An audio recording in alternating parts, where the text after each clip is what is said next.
Армысыздар, қадірлі оқырман, бұл Тарих Тайм подкасты. Бүгін бізде қонақта тарих ғылымдарының докторы, профессор Аманжол Қалыш ағамыз. Қош келдіңіз аға. Рахмет. Сізді осы біздің подкастымыздың шығарылымының екінші шығарылымы бұл. Осы жерде көргенімізге өте қуаныштымыз. Енді сіз Қазақстан тарихы дегенде, соның ішінде мына этнография саласын дамытуға сүбелі үлес қосып келе жатқан ғалымдардың бірісіз. Әсіресе мына қазақ этногенезі, этнологиялық тарихы туралы да бір терең тың зерттеулер ұсынып келесіз. Осының бір мәнін ашып беріңізші. Мысалы, мені қатты қызықтырғаны қазақ тарихындағы аралас неке туралы мақалаңыз, мысалы. Осы туралы бір тереңірек біздің этникалық тарихымыз, этногенезіміз қалай басталды, сол туралы айтсақ. Енді мына қазақ халқының этногенезі мен этникалық тарихына байланысты мен біздің студенттер, магистранттар, докторанттарға арнайы оқулық шығарғанмын. Енді оларға жеңіл болсын, білсін. Неге десеңіз, біздің 5 томдық тарих, басқа елдер кішкене, жаңа бір 5-6 беттен аспайды ғой. Біздің қазақ халқының мақтанып тұрып айта аламыз, 5000 жылдық өзіміздің тарихымыз бар деп. Біздің өзіміздің өркениетіміз бар деп. Өркениетіміз, ерекше мәдениетіміз, біздің бабаларымыз бүкіл әлемге жаңа белгілі болған.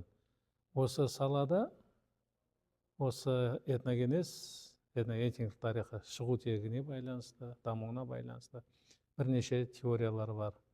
Ресейдің ғалымдар, Ресейдің патша замандағы, одан кеңес кезіндегі нелер, екі теория болды. Біздерде біреуі миграциялық теория. Қазақтар басқа бір жерден көшіп келгендей. Олар енді мұнда біздің немізге батысқа 17-ші ғасырдан бастап кіре бастады. Солтүстікке 18-ші ғасырдың 10-шы, 15-ші жылдарынан бастап кіре бастады. Олар да біздермен бірге мына Сібірді, нелерді басып алғандай, олар да бұрыннан бері бізде тұрып отырғандай. Екінші теория автохтондық деген жергілікті. Оның әрбір өзін соны қуалайтын, соны жеткізетін ғалымдар болды. Бірінші нетсек, миграциялық теория нетсек, екеуінде жоққа шығаруға болмайды, Қазақтың құрамында 43 ру, соның 25-і кіші жүзде, 6-ы орта жүзде, 31 ме? Енді 12-сі ұлы жүзде. Енді мына руға кірмейтін, біз ақсүйек дейміз, төрелердің ұрпақтары, арабтардың ұрпақтары, қожалар, тағы да руға кірмейтін бізде мысалы төлеңгіттер бар, Сол айтқандай, осы міне біздің құрамда баяғыдан бері келе жатырған тайпалар. Соның айтайын енді 3-тен бірі Алтайдан келді, 3-тен бірі. Енді бұлай қарасақ, Алтай ол бүкіл түркі әлемінің отаны ғой. Біздер айтамыз түркі әлемін Алтайдан Байқалға дейін. Балқанға дейін. Алтай немесе Байқал, орысша Байкал дейді ғой, бізде түркше Байкөл. Сол Байкалдан Балқанға дейін. Яғни мына Түркияның ар жағы Болгарияға дейін, сол жаққа дейін барып отырған. Сол баяғы заманнан тайпалар көшіп қонып жүрді. 6-шы ғасырда біз айтып отырмыз түркі кезеңі, Сол кезде міне сол жақтан тайпалар көшіп келді. Тамалар, жағалбайлар, мысалы, табындар, тағы да басқалары. Тамалар қайдан көшіп келді? Алтайдан. Алтайдан. Түркі не ғой? Қайсы түркі неде сол ең басында тұрады, хан билеуші. Солар өздерінің несін әміршілігін жасап, осылай. Біздер енді көшпенді болғас, біз 2000-3000 километрге көшіп қонып жүрдік қой. Енді орта ғасырға барсақ, міне біз қазіргі Шынжан дейміз, Моңғолия дейміз, біз оны айтамыз орталық Азия деп. Орталық Азияда, өз жерде моңғол тайпалары, түркі тайпалары тұр. 5 тайпа орталық Азиядан келді. Осы мына Моңғолия жағынан. Олар ешқандай моңғол емес, түріктер. Ол жалайыр, Найман, Керей, Уақ, міне осындай нелер, со жақтан етті. сол бәрі осы жерде енді автохтондық нелер, иә, қалған нелер. Солар келді, бірігіп біздің қазақ хандығын құрды. Қазақ халқы жаңа пайда болды. Сол тайпалар тек қана біздікі жалғыз ғана қазақтарға емес, өзбектің құрамында да, қарақалпақтың құрамында да, ноғайлардың құрамында да, қырғыздардың да құрамында, түркмендердің да құрамында, қарақалпақтардың да құрамында, Түркия, Осман елдерінің бәрінің құрамында осы нелер. Мен айтайын дегенім, біз түрік әлемі, біз түбі бір біздер түріктерміз, біздің неміз, отанымыз Алтай, Қазақстан, соны мына Түркияның ғалымдары бәрі ашықтан ашық, ешкім оны жасырмайды. Енді мен анандай бөлмеймін, сол қырғыз рудың бәрі бірдей. Енді ішінде міне мысалы Моңғолиядан керейіттер келді ғой, керейті бері нетті да, Шығыс Қазақстан, Солтүстік Қазақстанға керей болып кетті. Мына сырдың бойымен Батыс Қазақстанға керейт болып нетті. Қандай айта аламыз? Мен басында айтып кету керек еді, айтайын дегенім, мына өркениет. Біздерді айтады ғой, артта қалып қойған халық деп. Біз артта ешқандай қалып қойған жоқпыз, біз өзімізді білеміз. Бірінші, біздер түркі халықтар білеміз. Өркениеттің екіншіне ол мемлекет, иә. Бізде осыдан 2000 жыл бұрын сақтардың, үйсіндердің өздерінің қаңғылардың мемлекеті болды. Мына үйсіндер біздің құрамымызда, иә, қазақтың қаңғылары, біздің қазақтың ұлы жүздің құрамында. Сонымен қатар, мына мысалы Түркияда түркі этносы дейміз, иә, нация, ұлты, солардың құрушылары оғыздар мен қаңғылар. Өте ертеректе олар өзінің патшалығы болған. Орта ғасырда біздер айтып отырмыз, түркі қағанаты деп. Біз қалған елер бәрі сол түркі қағанатының құрамында болдық. Түркі қағанаты ыдырағаннан кейін тағы да бөлек нелер хандықтар болды, өздерінің мемлекеттері, қыпшақтар. Біздің орта жүзде мемлекет болды. Егер моңғолдардың шапқыншылығы болмағанда, біз нетпегенде біздің тіліміз қыпшақ, ұлтымыздың да несі қыпшақ болатын еді. Енді орта ғасырда біздің мына қазақтың құрамына кірген наймандардың керемет мемлекеті болды. Жалайырлардың керемет мемлекеті болды. Керейттердің керемет мемлекеттері болды. Уақтардың керемет мемлекеттері болды. Оның бәрі тарихта тұр. Моңғолияның құпия шежіресі алтын тапчан дейді. Соның есінде солардың бәрі жазылған. Біздерде уақ деп енді майда не болып кетті да, кезінде сол жақта керемет үлкен мемлекет болған. Онда уақтардікі демейді, оңғұт мемлекеті деп. Сонда былай қарасаңыз, сол біздің неге қазақ халқын құрамына кіріп, қазақ халқын құрған сол тайпалар өздерінің мемлекетте болды. Біреулер айтады ғой, Прибалтика болсын, басқа, сендер әлі ру нетіп жүргенде бізде мемлекет болды деп. Бізде де сондай осындай мемлекеттер біздің құрамызға мемлекеттің тайпалар. 16 ғасыр соның бәрі біздің нені құрды. 300-ге бөлінді, рулар нелердің бәрін Тәуке ханның кезінде соның бәрі шешілді. Қайсы ру. Ол неге сондай руға неткен? Ол этногенетикалық жағынан, сосын үлкен мәдени, үшінші шаруашылық жағынан. Сіздер ойлаңдар, мына Қазақстанның енді Алтайдан бастап, Еділге дейін 2,5-3,000 километр. Сол жерде бәрі көшіп қонып жүрді. Ол далада жүрген нелер емес. Өзің көштің, өзің жолы бар. Мысалы, мына Алтайдан біздің қазақтың руына кіріп отырған наймандар, олардың өздерінің ұлы мемлекеті болды. Сонда наймандар 2000 километрді шығыстан, Алтай жақтан, неге дейін, мына біздің Қызылорда дейміз, Арқаға дейін келіп отырған. Сонда ешкім олар тонай алмайды, малын тартып ала алмайды. Ол өзінің көші, сол жердегі басқа рулармен араласып, қыз беріп, қыз алысып дегенде, енді Батыс Қазақстанда табындар, мына Оралдың несінен, Түркменстанның үстімен Иран, Ауғанстанға дейін көшіп қонып жүрген. Сонда әлсіз болса деген, ол көше алмайды, нете алмайды ғой. Осындай жерді ұстап нетіп отырған. Енді екінші, тағы да айтады, нелер. Бұлар деген тек көшпенді деп. Жоқ, бізде кешенде шаруашылық болды. Шөл мына экологияға байланысты, ол көшпенді. Біздің оңтүстік шығыс Қазақстан, біздің оңтүстік Қазақстан, үлкен өзендердің, сырдың, шудың бойында керемет дамыған енді нелер, жер шаруашылығы болды, отырықшы халық болды, отырықшы. Сонымен келейін деп отырғаным, үшінші өркениеттің белгісі ол қалалар.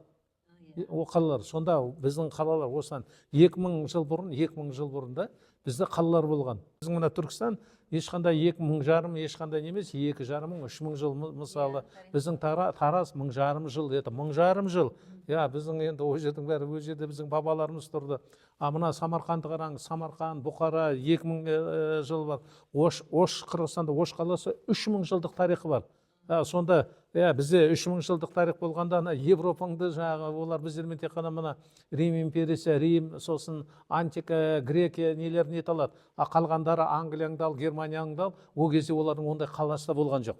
Енді төртінші не өркениеттің, біз түркі әлеміз, біз мақтанамыз. Біздің қандай керемет ғалымдарымыз болды. Әл-Фарабиң болсын, Евгений болсын. Енді мына қараңыз, мен айтқанмын, мен 40 рудың біреуінде төмендетпеймін. Мысалы, біреулер ойлайды, бір кішкентай ру деп, кішкентай. Ол мысалы сан жағынан кішкентай болғанымен, ол өзінің тарих жағынан ол 1000 жыл, 1000 жарым жылға нетеді. Мысалы, мына біздің кішізде 12 аталы, Байылы, Жетіру, 6 аталы әлім дейді. Жетірдің ішінде мына Ташкенттің маңайында, Түркістан жақта Рамадандар тұрады. Рамадан көбісі естіген жоқ. Оның енді өкілдері қандай? Алдаркөсе руы Рамадан. Алдаркөсе. Тағы да Жиренше Рамадан руы. Оны білетіндер біздер білеміз. Білмейтіндер саны көп. Ой, бұлар кім дейді.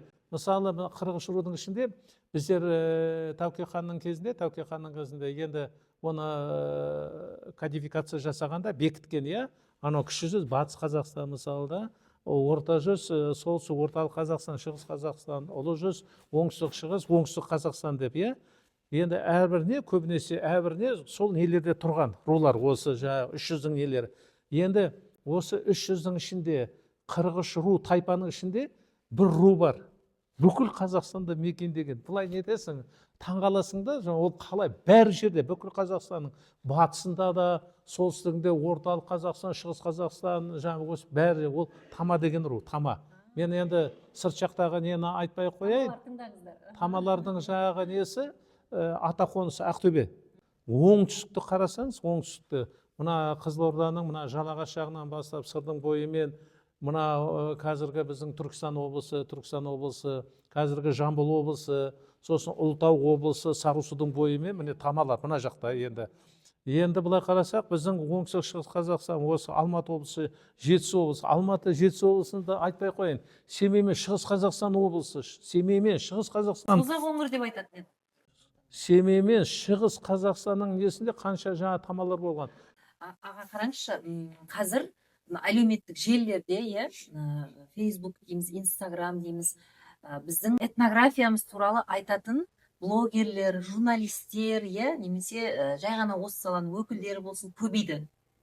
Бірақ кейде ғалымдарымыз бұл үрдісті ұнатпай жатады. Неге? Енді былай ғой, біздер мысалы таза оқытушымыз кітаптар жазамыз, көп осындай неге бара бермейміз да, біреулер енді, мен тупой деп айтпайын, тупой деп, сол тупойлардың қасына соларға мен айтам, жақын. Сөйлесең, блогерлер болсын, басқа не, болмайтын нелерді айтып, болмайтынды.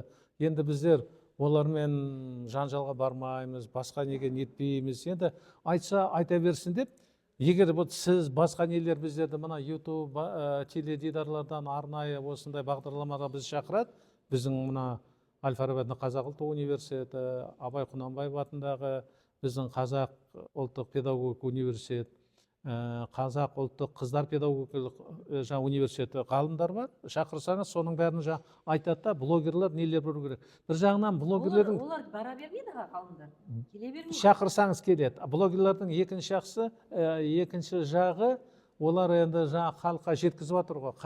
Қате болсын, қатесіз, ауылдарда басқа мамандағы адамдармен, жұмыскерлер болсын, шахтерлер болсын, қарайсың, біліп жатыр, қайдан не десек, блогерлер бәрін жақсы, бәрін жаман деп айта алмаймыз. Но бірақ шындыққа нету керек, шындыққа. Кітаптар бар, біздер шығарып отырған, біздің әріптестер шығарып отырған, осы заманнан өмірден озған ағаларымыз, академик, профессор, керемет нелер бар, кітаптар бар. Кейде аға, мына ғалымдардың өзі, этнография саласында ғалымдардың өзі бір-бірінің зерттеулерін мойындамайды. Мысалы, біреу айтады, сәукеле деген сөздің мағынасы ол сау келе жатыр дегенді білдіреді.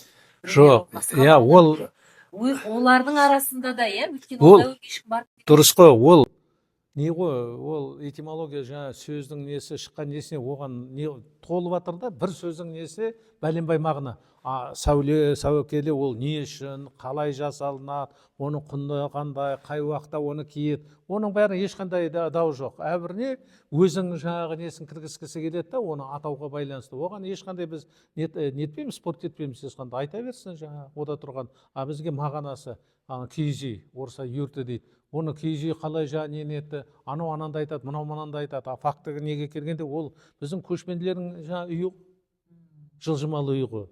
Бізде этнографтар, кәсіпкер этнограф болса, біздер ешқандай бізде дау жоқ.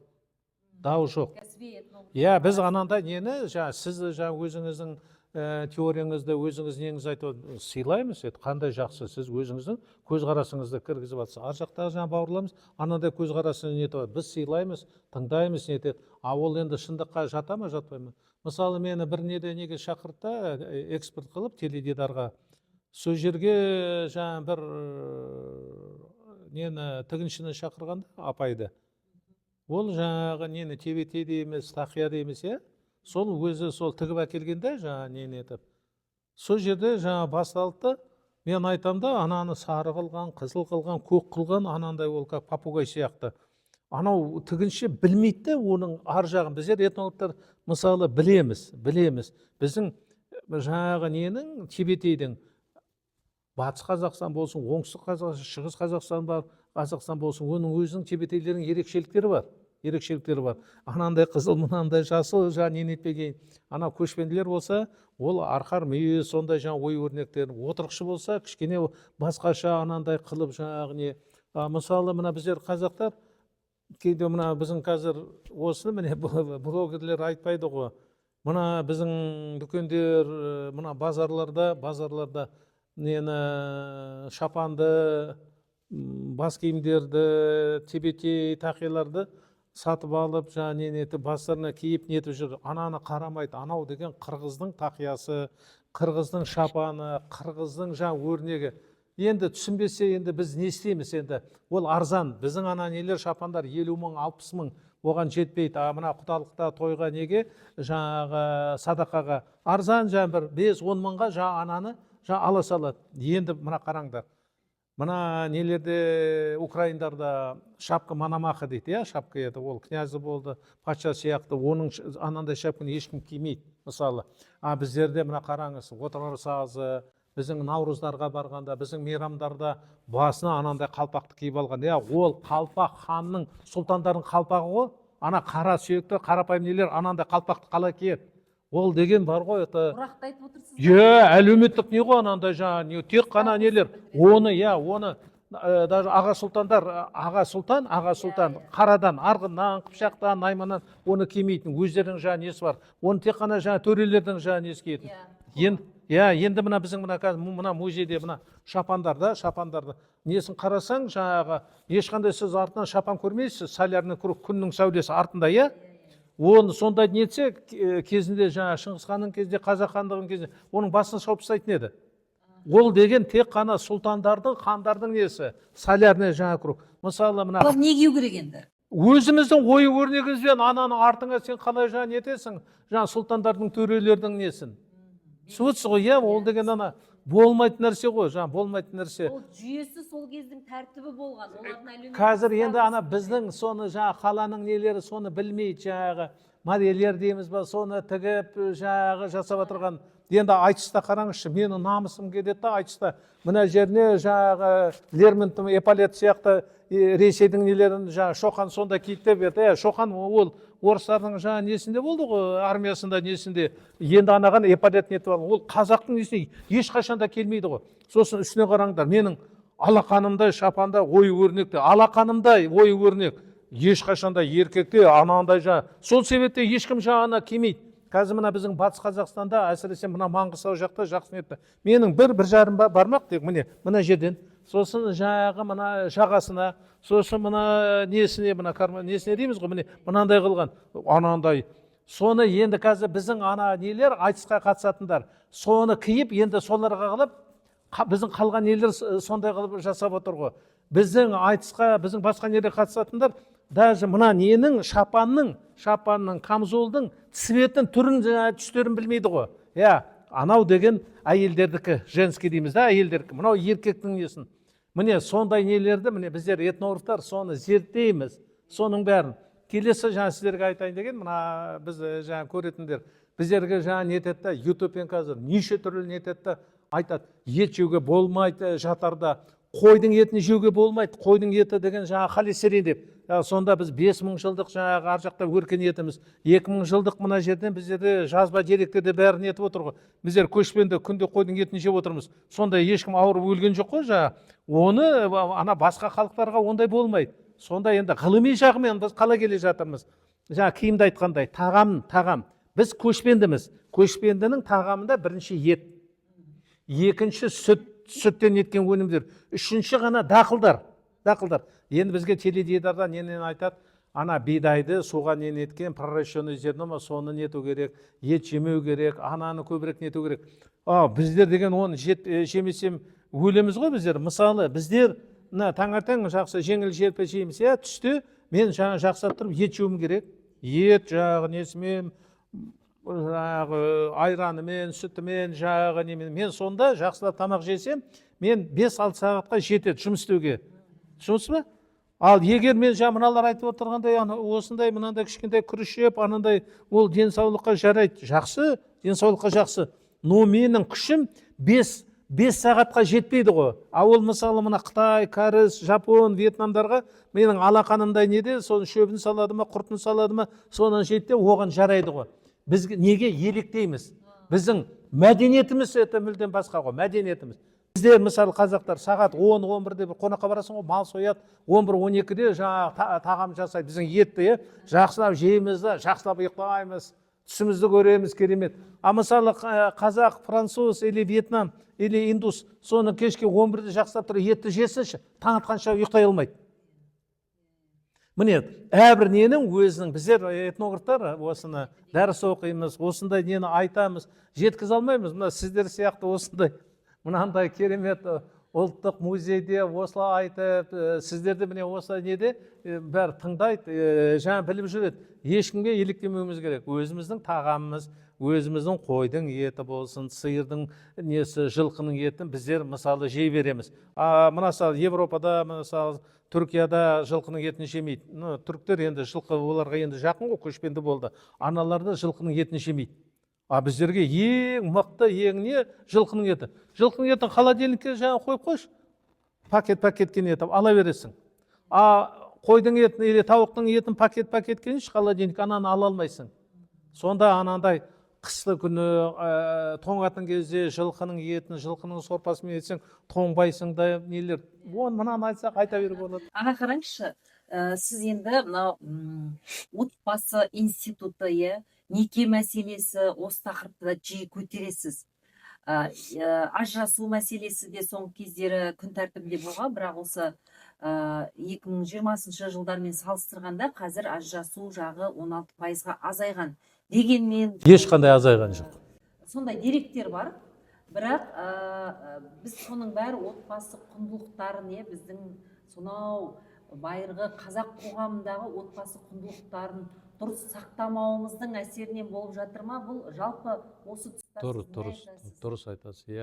Кешегі біздер мына орыстардың Ресей империясының қол астына кіргенде де отбасы құндылығы бізде керемет болатын. Отбасы құндылығы осы 20 жылдары кеңес үкіметі осы біздің дәстүр нелерімізді, мәдениетімізді жоямыз деп қаншама заңдар, заңнамалар қабылдап, осыған үлкен өзінің септігін тигізді.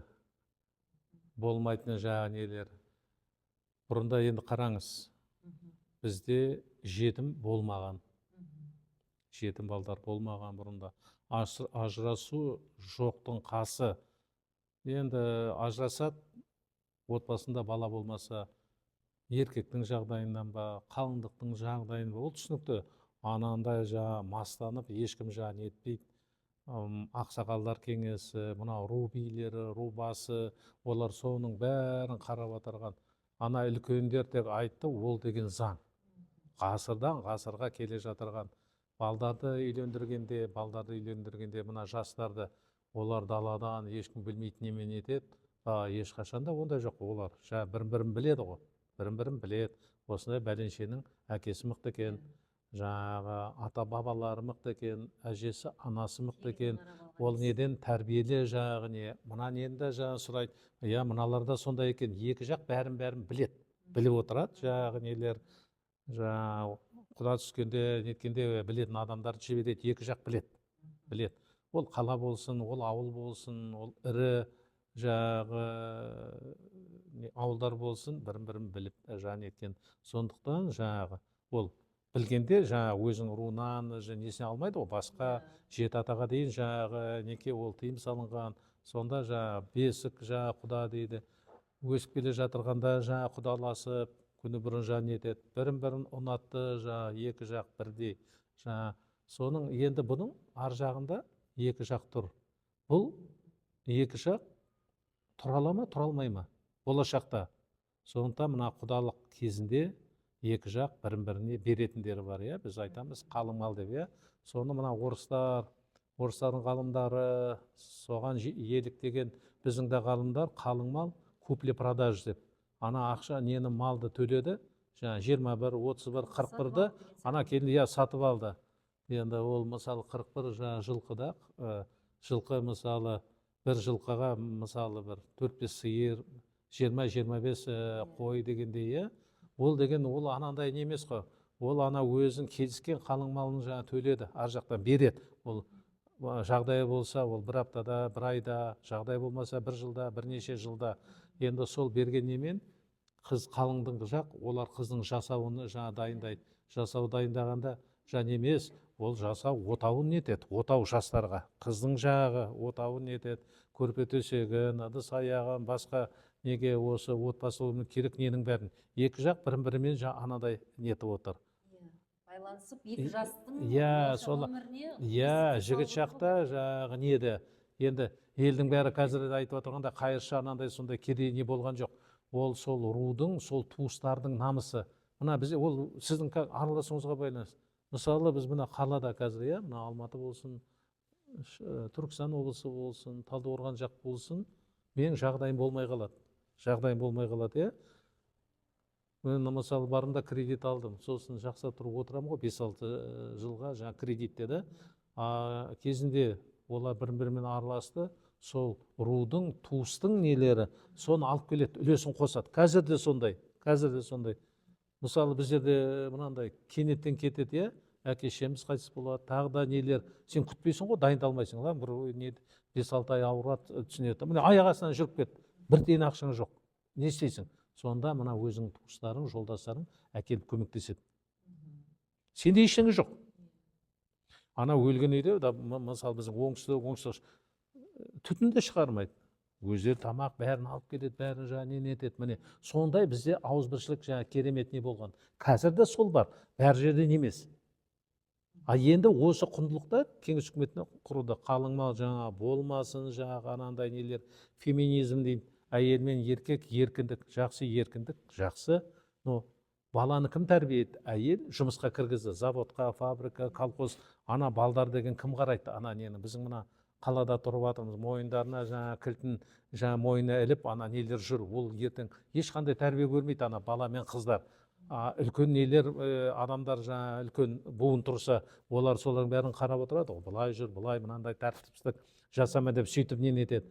Мынаның бәрі уже құлдырап бара жатыр. Келесі біздер үйленеміз, махаббат жақсы көрді, үйленді.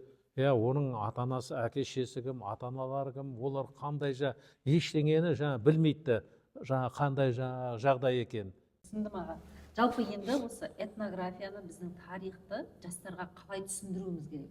Соңғы сұрақ осыған жауап беріңізші. енді жастар, біздің тарихты нету үшін, біз тек сол тарих басқа нелерді үкіметке итеріп жатырмыз. Жаңағы балалар бақшасында, мектепте, институтта, соның бәрі. Біз көп жағдайда соның бәрін отбасынан үйретуіміз керек. Отбасы, біздің Бауыржан Момышұлы айтқандай, жаңағы ағамыз қандай жаңағы отбасыға байланысты ұшқан ұя, орысша сосын наша семья деп керемет жазған. Бәрі әкеші.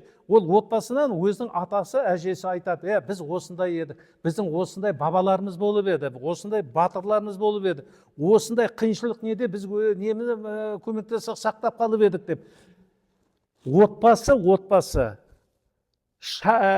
мемлекеттің шағын ықшам несі ғой, көрінісі. Егер біздің ана отбасында менің әкешем маған дұрыстап түсіндіріп отырса, мен өзім балдарыма түсіндіріп отырсам, міне біздің қазақ деген осындай жаңа айтып отырғандай. Мен отбасында сондай, біз қазақ екенімізбен мақтанамыз. Мысалы, менің үлкен балам Америкада оқыды, осындай біздің жаңа тарихымызға, отанды сүйіспеншілікке ол әкеге де байланысты, анаға да байланысты, әкеге де байланысты. Бәрі өзімізге, артынан мемлекет. Егер семьяда, ол деген нетсін, біздің мәдениетіміз жоқ, біздің тіліміз де жоқ, жаңа тек қана өзіміздің тілімізді білмейді, тек қана орысша сөйлейді, оған тарих керек емес қой біздің тарихымыз. Ол ертең Америкаға да кетеді, Германияға да кетеді, басқа не кетеді. Сен жаңа қазақшаңды да біл, орысшаңды да біл, ағылшыныңды да біл, түркі тілін біл. Тіл білген ол деген жақсылық қой, ол деген үлкен құндылық. Соны біліп тұрып, сен өзіңнен нетуің керек. Бізде де қазір мына телевизор нелерін қарайды, жаңа мақтанып, мен ана Эмираттан үй алып жатырмын, мен ар жақтан үй алып жатырмын деп. Сол Эмираттың адамдары, ағылшын, француздар мақтана ма, ана бір какой-то арабтың несі, мен ана пәтер, 5 бөлме пәтер сатып алдым деп. Олар ешқашан да мақтанбайды. Неге біздер сол құндылықтың, құлдық психологияны әлі жоймай тұрмыз. Біз өзімізден мақтануымыз керек. Міне, біздер осындай үй салып жатырмыз. Біздер осындай музей салып жатырмыз деп. Мына музейді кезінде Димаш Ахметович Қонаев жаңа осыны салдырып кетті ғой, керемет. Ішіндегі нелерді қарап қандай қуанып жатырмыз. Міне, туристер, қытайлар, кәрістер, орыстар келіп деген қуанып жатыр. Осындай біздің қазақтар осындай көбірек келе ме? Аз келеді. Соны міне біздер балдарымыз кішкентай кезінен осы жерге, осы музейге әкеліп көрсетіп отырмыз. Өзің көзімен көріп, біздің қандай мәдениетіміз, біздің қандай рухани мәдениетіміз, біздің қандай материалдық мәдениетіміз қалай жаңағы ниет тұр деп. Өзімізге, сізбен бізге байланысты. Құрметті оқырман, бүгін бізде қонақта болған тарих ғылымдарының докторы, профессор Аманжол Қалыш ағамыз. Рахмет сізге, сүбелі сұхбатыңызға, әсерлі әңгімеңізге. Аман болыңыз, қазақ мәдениетін, мұрасын бірге. Рахмет. Мен жаңа айтқаным бәрі, менікі тек дұрыс деп айтпаймын. Мен өзімнің жеке көзқарасымды айтып жатырмын. Біреулер маған жаңағы нетіп дискуссия болып, жоқ былай емес, былай десе, мен ешқандай қарсылығым жоқ, келісемін. Рахмет аға. Ұлттық мұрамызды достар бірге түгендейік.